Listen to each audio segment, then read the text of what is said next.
আপা আমরা ব্যারিস্টার ফুয়াদের বক্তব্য শুনছিলাম, তিনি অনেক কথা বলছিলেন যে বিএনপির কি আসলে নিয়ন্ত্রণ নেই কিনা বা বিএনপির নেতাকর্মীরা গণতান্ত্রিক ফ্রেমওয়ার্কের বাইরে চলে গেছে কিনা।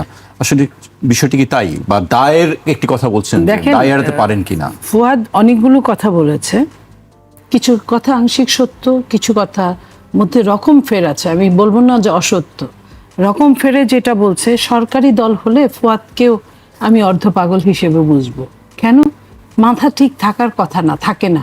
এবং কে যে আসল কে যে নকল বাংলাদেশের প্রেক্ষাপটে সরকারি দলে এটা ভীষণ, একদম ফুয়াদ সত্যি কথা বলেছেন যে হাইব্রিড বিএনপি, হাইব্রিড অনেক বিএনপি চলে আছে। যে মিছিলটা 1000 লোকের মিছিল হয়, কথার কথা, সেই মিছিলের পিছনে বা মধ্যখানে যদি 2 জন বিএনপি যদি শেল্টার দেয়, 5 জন আওয়ামী লীগকে, 2 জন জামাতকে, 1 জন এনসিপিকে, 1 জন এবি পার্টিকে, কিচ্ছু করার নাই, কিচ্ছু করার নাই। যদি শেল্টার দেয়, শেল্টার না দিলে কেউ চিনে ফেললে ফাইন, চিনে ফেললে আপনি জাকির, আমি আপনার সঙ্গে টকশো করছি, আপনি এখানে কেন, আমি তখন বলতে পারি। এটা আপনি বলতে পারেন আমি সাংবাদিক, আমি আসতেই পারি, বা আমি আরেকটা দল, আপনার দলই করি, আমি আসতেই পারি। তা এখন কথা হলো যে সরকারে থাকলে এটা সব সময় সবার জন্যই প্রযোজ্য। আরেকটা জিনিস, বাংলাদেশের যে গুপ্তটা ছেড়ে দেওয়া হয়েছিল, গুপ্ত প্রকাশিত হওয়ার পরে কিন্তু মানুষ আগেও জানতো না তা না, ওটাকে স্পাই হিসেবে ধরতো, 1 জন 2 জন, হাজারে লাখে। কিন্তু ঝাঁকে ঝাঁকে গুপ্ত যখন প্রকাশিত হওয়া শুরু করলো, এখন কিন্তু সবাই তটস্থ, কিন্তু কিচ্ছু করার নাই। আপনাকে আমি সন্দেহ করতে পারি, আমি ফুয়াদকে সন্দেহ করতে পারি যে ফুয়াদ সত্যিকার অর্থে জামাতের লোক, কিন্তু ফুয়াদ এবি পার্টি করে, এবি পার্টি শুধু করেই না, সেক্রেটারি জেনারেল। এখন তার কিন্তু যুক্তি আছে, সেই যুক্তিকে আমি বলতে পারি, আমার কাছে ওই প্রমাণ নাই, আমি অনেকগুলো প্রমাণ অঘোষিত দিতে পারি। কিন্তু ফুয়াদ যখন আমাকে বলবে যে আপনি দেন কাগজ, দেন কাগজ, কথা বলবে, আপনার এই কথা তো কথা বলবেন, আপনি আমাকে কোথায় দেখেছেন, ছবি কথা বলবে, আমি তো সেটা দিতে পারবো না। বাট আমি মনে করতেই পারি যে জামাত কিছু দিনের জন্য তাকে এখানে রেখেছে, বা জামাতের একটা এটা রেস্টিং টিম হতেই পারে, এটা আমি বলতে পারি। ঠিক তেমনই ফুয়াদও আমাকে বলতে পারে। এটি আসলে এটা ডেঞ্জারাস এই সমস্যা। আমি শেষ করি, ফুয়াদ আমাকে বলতে পারে যে এই যে কিছুদিন আগে যেতগুলো প্রকাশিত হলো আপনার দলে নাই, এটা কে বলছে? আমি তার সাথে এই ব্যাপারে একমত হয়ে বলতে পারি, যেখানে মাননীয় চেয়ারম্যান, মাননীয় প্রধানমন্ত্রী যেখানে বলেছেন, এই ছেলে তুমি আরেকবার কথা বললে আমি তোমাকে গুপ্ত বলতে বাধ্য হব, তার মানে কি তার ভেতরেও গুপ্ত এবং সুপ্তের একটা আলো আঁধারির খেলা চলছে, যে হ্যাঁ এরকম হতে পারে, নইলে আমি স্বাভাবিক বক্তৃতায় সে কেন কথা বলছে, কেন আমার এটা মিস কন্ট্যাক্ট করছে। তো এই জায়গাটায় সময়টা ভীষণ অসময়, আমি সেটাই বলবো। দেখেন এনসিপিতে একজন নাহিদ আছে, বেশ ভদ্র ছেলে, ভদ্রলোক, আমি কোনো নোংরা ভাষায় তাকে কথা বলতে শুনিনি। একটা রাজনীতিক চিফ হিসেবে যেভাবে কথা বলা দরকার বলে, আমি এটা মেনে নিব। তাকে নিয়েও তো ট্রল করা হয়। ট্রল তো আপনার সবাইকে নিয়ে করা হবে, ট্রল আপনার প্রধানমন্ত্রীকে নিয়ে করা হয়, ট্রল আমাকে নিয়ে করা হয়, ট্রল ফুয়াদকে নিয়ে করা হয়, ট্রল করা হোক। রাজনীতিবিদ আমরা কিন্তু জনগণের কাজ করার জন্য মাঠে নামছি, জনগণ আমাদের অনেক কিছুই বলতে পারে, ফাইন, ট্রল করুক। কিন্তু ট্রলটা এক জিনিস, আর গালাগালি, একজন নাহিদ ইকুয়াল টু একজন নট পাটোয়ারি, একজন আক্তার তো ওদের সেক্রেটারি জেনারেল। আক্তার কখনোই আমি দেখি নাই তাকে না সংসদে না বাইরে কোনো একটা বাজে কথা বলতে। তো এই কথাগুলো তো আমরাই বলছি, তাহলে একটা নাসিরুদ্দিন পাটোয়ারিকে নিয়ে, এবং সে সকল অনিষ্টগুলোর জন্য দায়ী। প্রতিদিন আপনি যদি গালি শুনেন, এবং আপনি স্পষ্টভাবে, এখানে অস্পষ্ট নাই, ট্রল না, আপনার নাম ধরে গালি দিচ্ছে, আপনি যখন গালি শুনবেন, আপনি তো একজন মানুষ, গালি আপনি আপনার বাবা মা তুলে গালি, আপনাকে তুলে গালি, আপনার ফ্যামিলি তুলে গালি, যখন আপনি এই ধরনের গালি শুনবেন, একটা পর্যায়ে আপনার শিক্ষা কিন্তু আর আপনার সঙ্গে থাকবে না। তার প্রমাণ আমি আরেকটা টেলিভিশনে বলেছিলাম, ঢাকা বিশ্ববিদ্যালয়ে 89-তে ডাকসু নির্বাচন হয়েছিল। ডাকসু নির্বাচনে দুদু রিপন পরিষদ ছিল বিএনপিতে। তো সেখানে মুস্তাক, ওই সিলেটের যে ভিপি সুলতান মাহমুদ মনসুর, তারা পাশ করলো। তো এই যে দুদু ভাইয়ের নামে পরের দিন ছাত্রলীগ এবং তাদের যে সংগঠন জোট, তারা মিলে একটা মিছিল করলো। তা দুদু ভাইয়ের নাম দুদু, তারা ডানুর কোট্টা টোট্টা নিয়ে বাইর হয়ে মানে চরম স্ল্যাং একটা অবস্থা। এরপরে ধাওয়া পাল্টা ধাওয়া এটা নিয়ে হলো। ফেল পাস নিয়ে কিন্তু হলো না। পাশ করার জন্য আপনাকে বিকৃতভাবে তো আপনার উপস্থাপনের দরকার নেই। এই যে বিকৃত যে কোনো জিনিস বিকৃত, তাও যদি ওপেন যদি হয়, এটা অনেকেই ধরে রাখতে পারে না। গতকালকে পরশুদিন যে বক্তব্যটা হয়েছে, তারপরে যে সাধারণ জনগণ, বিএনপি ইতিমধ্যে বলেছে বিএনপির লোক ছিল না। আপনারা যদি থাকে তাহলে আপনারা প্রমাণ, এখন তো প্রমাণ কোনো সাংবাদিকের কাছে থাকে না যে সাংবাদিকরে পয়সা দিয়ে কেনা যাবে। প্রমাণ এখন প্রত্যেক মানুষের কাছে, প্রত্যেক মানুষের পকেটে প্রমাণ। তো প্রমাণ যদি থাকে আপনারা বলবেন যে হ্যাঁ এ ছাত্র দলের প্রেসিডেন্ট ছিল, সেক্রেটারি ছিল, যুব দল ছিল, বিএনপি ছিল, তাহলে বলতে পারেন। আপনি ছিল না, আপনি সন্দেহ করতে পারেন, বাট আপনি শিওর হয়ে বলতে পারেন না। 2 নাম্বার, আপনি জিকে গৌসকে আপনি মাফিয়া বানায় দিলেন, আপনি চাঁদাবাজ বানায় দিলেন, আপনি সন্ত্রাসী বানায় দিলেন। এখানে জিকে গৌসের তো কোনো কাজ ছিল না, আপনি বানায় দিলেন একজন এমপিকে। অথচ আপনাদের দলেও কিন্তু এমপি আছে। একজন এমপি যদি আরেকজন এমপিকে সম্মান না করে, সে সম্মান পাল্টা সম্মান আশা করবে কিভাবে? আপনি আমাকে বলেন। আপনি এই জায়গায় এটা আমাকে ফুয়াদ ভাই এটার জবাবটা আমি চাই তার কাছ থেকে, যে উনি অনেকগুলো কথা যেভাবে বললেন, তো এক হাতে তো তালি বাজে না। 2টা বছর যাবত টানা গালি শুনছে বিএনপি। এটা একদম অসত্য না, আপনিও বলতে পারবেন না, আমার ডান পাশের জন্য বলতে পারবেন না। আপনি গায়ে পড়ে কেন গালি দিবেন? আপনি পারলে মামলা করেন। দেখেন গতকাল মামলা করতেও দিয়েছে তাদের। এই যে কণ্ঠের স্বাধীনতার পাশাপাশি, কণ্ঠের স্বাধীনতা বলতে এই না, আমার বাবা ছোটবেলা বলতো তোমাকে আমি স্বাধীনতা দিয়েছি, কিন্তু স্বাধীনতা বলতে এই না যে যা ইচ্ছা তাই করা। চরিত্র বলতে এই না যে তুমি শুধু লম্পট নও, চরিত্র কিন্তু আপনি একটা মিথ্যা কথা বলছেন, অসত্য কথা বলছেন, এটাও কিন্তু আপনার চরিত্রহীনতার একটা জায়গা। তো প্রত্যেকটা জায়গায় তো চিন্তা করতে হবে একজন রাজনীতিবিদের, যে আমি ফিউচারে অনেক বড় হব। আমরা তো কতদিন আমি যখন ইউনিভার্সিটিতে প্রথম পড়ি, আমার ওয়েট ছিল সম্ভবত আপনার 30 থেকে 32 কেজি। সেই সময় থেকে আমার নেতৃত্ব কর্মীও মনে হয় না, এত হালকা পাতলা বাতাসে আগে চলতাম। সেইখানে আমি তখন থেকে আমার মায়ের শাড়ি পরা শুরু করছি, যাতে আমাকে মনে হয় যে আমি আপনার প্রতিনিধিত্ব করার জন্য রেডি হচ্ছি, প্রিপারেড। তো সেইখানে আমি এখন পর্যন্ত সেটা ধরে রাখার চেষ্টা করি। তো সেই জায়গায় আপনি একজন নেতা হবেন, নেতাকে আপনি যে দেশের নেতা হবেন, সে দেশের নেতাকে জনগণ কিভাবে চায় আপনি বুঝবেন না, আপনি তার পালসের খবর রাখবেন না, তাহলে কিভাবে সম্ভব? আপনি সারাদিন গালি দিবেন, গালিরও তো একটা সীমা আছে। এখন আপনি এমন পর্যায়ে নিয়ে গেছেন গালিটাকে যে পুলিশ অকপটে বলে যে আপনাদের থেকে কিন্তু আমরা বেশি। একটা জেলায়, একটা থানায় কয়টা পুলিশ থাকে? তারপরে যখন পুলিশ বলে আপনাদের থেকে আমরা বেশি, বেশি কথা বললেন না, যা বলছি শুনেন, 3টা শর্ত দিলাম বা 2টা শর্ত দিলাম, কি বলেছিল গতকালকে দেখলাম।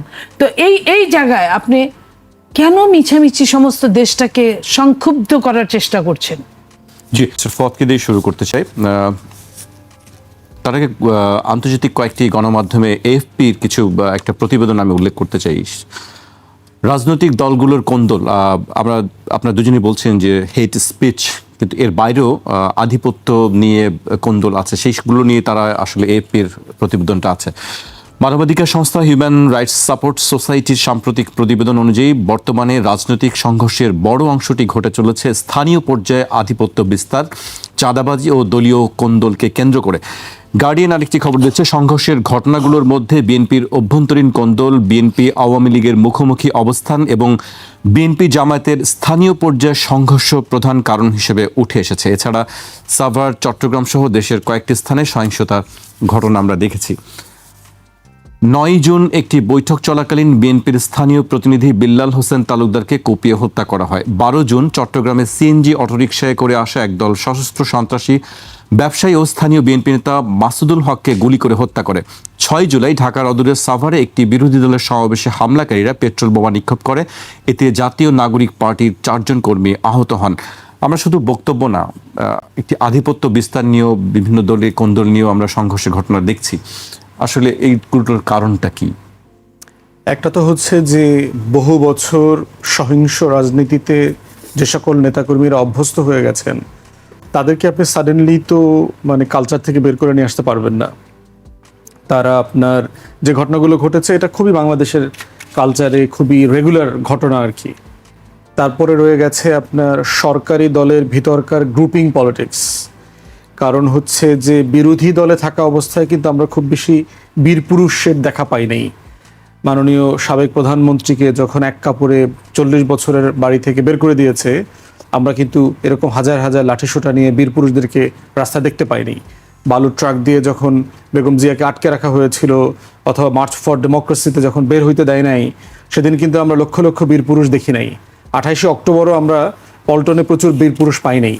তো এই জন্য হচ্ছে যে আমরা, এবং আওয়ামী বীর পুরুষদের দিকে এখন তাকান, এই যে আওয়ামী বীর পুরুষ শামীম ওসমান, আওয়ামী বীর পুরুষ হাজী সেলিম, আওয়ামী বীর পুরুষ নিজাম হাজারি, তো তারপরে জয়নাল হাজারি মরহুম, আওয়ামী বীর পুরুষ আজম ও নাসির, কে কোথায় আছে এখন বলেন দেখি?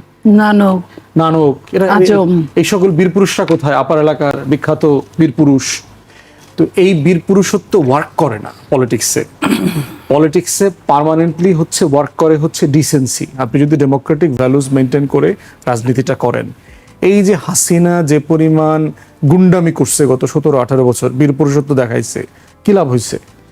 এই জন্য আমরা আমাদের সহযোদ্ধা সকল রাজনৈতিক দলকে বলছি, দয়া করে বীর পুরুষত্ব দেখাবেন না, এটা ওয়ার্ক করে না। একজন বিএনপির নেতা বলতেছে আমরা না চাইলে কোথাও কেউ পদযাত্রা করতে পারবে না, মানে তার এত বড় দল, এনসিপি এত ছোট দল, আসলে পদযাত্রা করতে পারবে আপনারা না চাইলেও। আপনারা চান নাই না চান নাই, শেখ হাসিনা ক্ষমতায় ছিল, অতএব কার কতটুকু ক্যাপাসিটি আছে, ক্ষমতা আছে, এগুলো আমরা জানি। এই কথাগুলো বলাটা খুব অন্যায় কথা। কারণ হচ্ছে দেশের মানুষের ক্ষমতা কোনো দলকে দিয়ে দেওয়া হয়নি, কে গণতন্ত্র প্র্যাকটিস করবে, কে মিছিল মিটিং করবে না করবে। এই জন্য হচ্ছে যে আমি এর আগে আহ্বান করেছি মাননীয় প্রধানমন্ত্রী শুধুমাত্র এই রাজনৈতিক সংস্কৃতি নিয়ে ডিল করবার জন্য একটা জেন্টলম্যান এগ্রিমেন্টের দাওয়াত দিতে পারেন। সকল রাজনৈতিক দল যারা রাজপথে, সংসদে আছে, সংসদের বাইরে আছে, গণতন্ত্রে বিশ্বাস করে, জুলাইয়ের পক্ষে, সকল দলকে নিয়ে একটা জায়গাতে একমত হওয়া দরকার যে আমরা কোনো পক্ষকে কেউ ব্যক্তিগতভাবে অ্যাটাক করব না। আমরা দল নিয়ে কথা বলবো, সরকারের পলিসি নিয়ে কথা বলবো, কিন্তু ব্যক্তিগতভাবে পরিবার নিয়ে, মা বোন নিয়ে, আপনার বংশ পরিচয় নিয়ে, এগুলো নিয়ে কেউ কথা বলবো না। স্থানীয় রাজনীতির ক্ষেত্রে আপনি কি করবেন সেটি আপনি কথা স্থানীয় বলছেন। পলিটিক্স হচ্ছে গণতন্ত্রায়ন। স্থানীয় পলিটিক্সের মূল সমস্যা হচ্ছে আপনার কে ইউনিয়ন পরিষদের চেয়ারম্যান হবেন আগামী দিনটাতে, কে উপজেলা চেয়ারম্যান হবেন, কে মেয়র হবেন। এখন এটাতে একটা সমাধান হচ্ছে সিম্পলি গণতন্ত্রের প্র্যাকটিসে ফিরে যাওয়া। বিএনপি অনেক বড় দল, 20 বছর ধরে সে ক্ষমতার ভাগ বাটোয়ারাতে ছিল না, তাহলে তার ভিতর এখন অনেক প্রার্থী। মেম্বার হইতে চায় বিএনপির 10 জন আছে, এবং চেয়ারম্যান হইতে চায় 5-7 জন, 10 জন। আমার ইউনিয়নে 17 জনের নাম দেখলাম আপনার বিএনপির, সবাই বিভিন্ন অঙ্গ সংগঠনের। এখন এই কারাকারিটাকে আপনি রিজলভ কিভাবে করবেন? আপনি ইউনিয়ন পরিষদে বিএনপির সদস্যদেরকে ভোটাভুটিতে দিয়ে দেন, যারা যারা চেয়ারম্যান হইতে চায় তারা ভোটে চলে আসুক, দলের ভিতরে ভোটে যিনি বেশি ভোট পাবেন তিনি ইউনিয়ন পরিষদের চেয়ারম্যান প্রার্থী হবেন। মানে আপনাকে একটা ফরম্যাটে আনতে হবে। তো এটা তো শক্তির মহড়ায় চলে গেছে। আপনি এখানে যদি গণতন্ত্র আনতে না পারেন, এখানে এটা কি হইতে হবে? মাঝখানে একটু কথা বলি।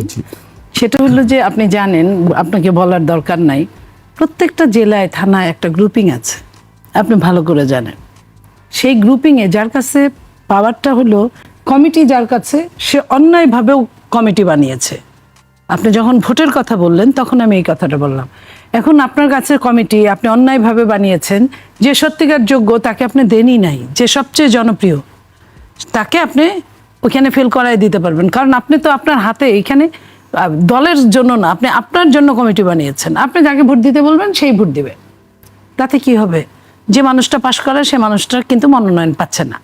এখন সে মানুষটা বলতে পারে যে আমি তো আসলে পাশ করার, আমি কেন মনোনয়ন নিব না, আমি নিব। এটা তো এখানে তো দল নাই। এখানে দল কি করবে? মনোনীত করতে পারে, সাপোর্ট দিতে পারে, অন্য কিছু না। তাহলে আমি ইলেকশন করব, যেহেতু এখানে ধানের শীষ নাই, নৌকা নাই, লাঙ্গল নাই, আপনার শাপলা ফুল নাই, দাঁড়িপাল্লা নাই, তো সেটা আমি করতে পারি। তো সেই জায়গায় করতে গেলে তখন কিন্তু সব দলেরই কন্ট্রাডিক্টরি হয়েই যায়। আপনি দেখেন জামাত, এনসিপি, এবি পার্টি এরা তো জোট করেছে। জোটে আপনার স্থানীয় সরকারে এনসিপি এবং জামাত কিন্তু আলাদা আলাদা দিচ্ছে।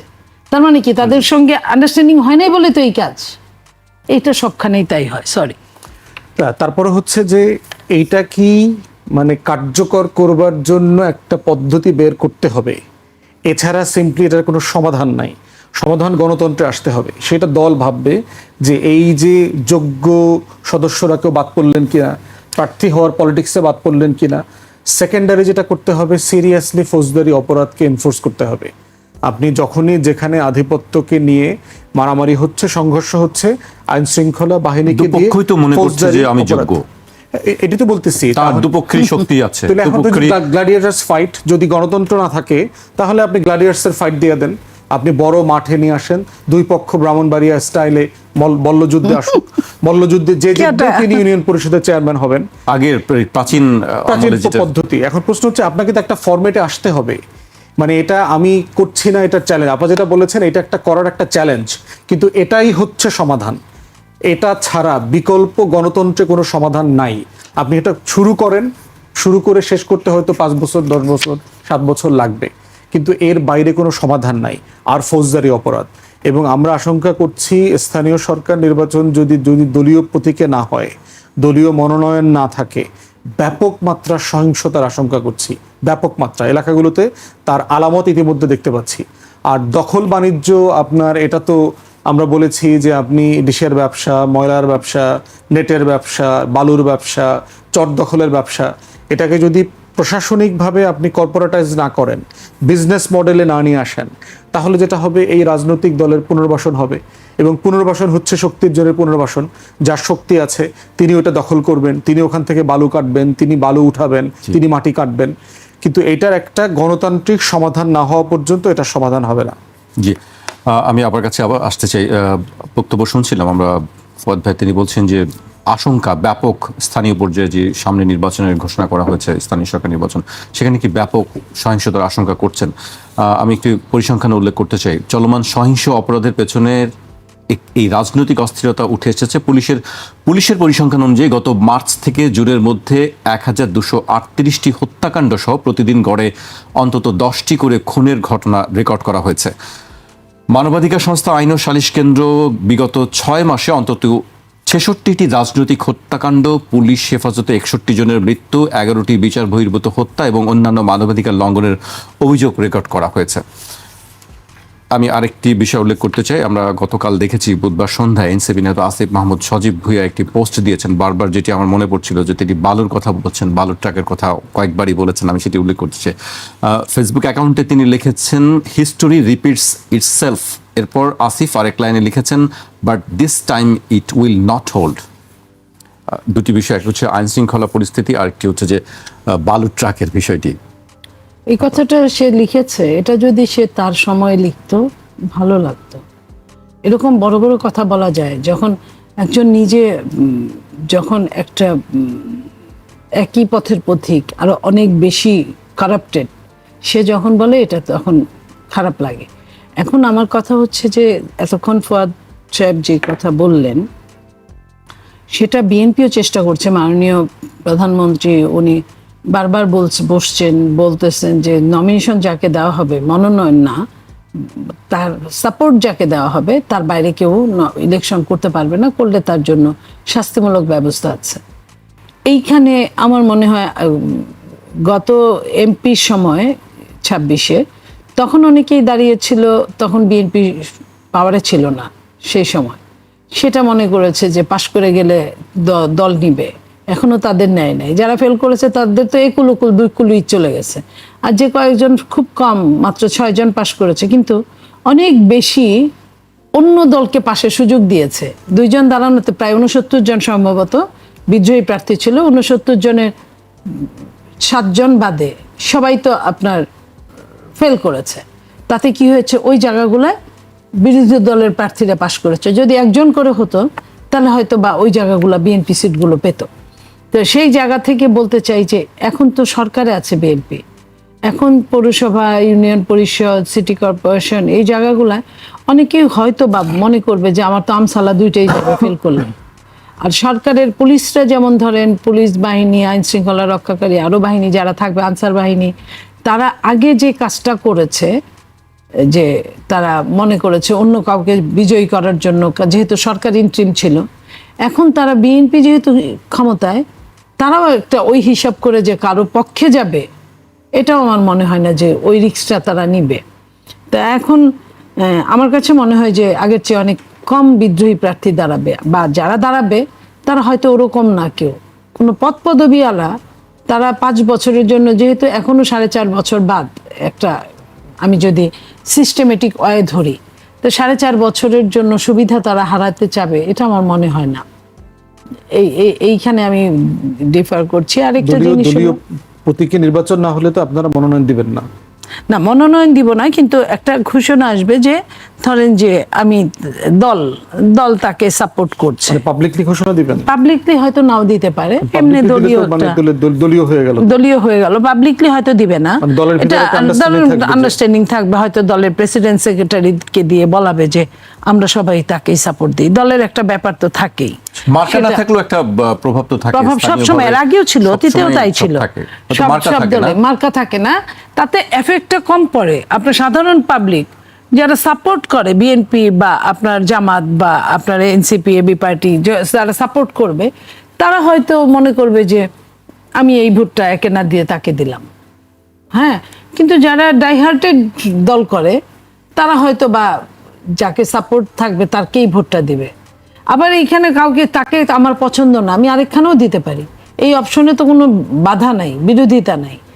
এইটুকুই, কিছুটা সুবিধা হবে হয়তো বা 10% 15%, সম্পূর্ণ সুবিধা হবে এটা আমি বলতে পারি। জি, একেবারে আমরা শেষ পর্যায়ে চলেছি। আমি ব্যারিস্টার ফওয়াদকে দিয়ে শেষ করতে চাই। আসলে যে সংঘাতের কথা আমরা বারবার বলছি, এই সংঘাত আসলে বন্ধ কিভাবে সম্ভব, বা যে পরিস্থিতিগুলো আমরা দেখছি, পদযাত্রা, হবিগঞ্জ, এগুলো কেন? রাজনীতির অর্থনীতি ডিল করতে না পারলে এটার সমাধান আপনি করতে পারবেন না।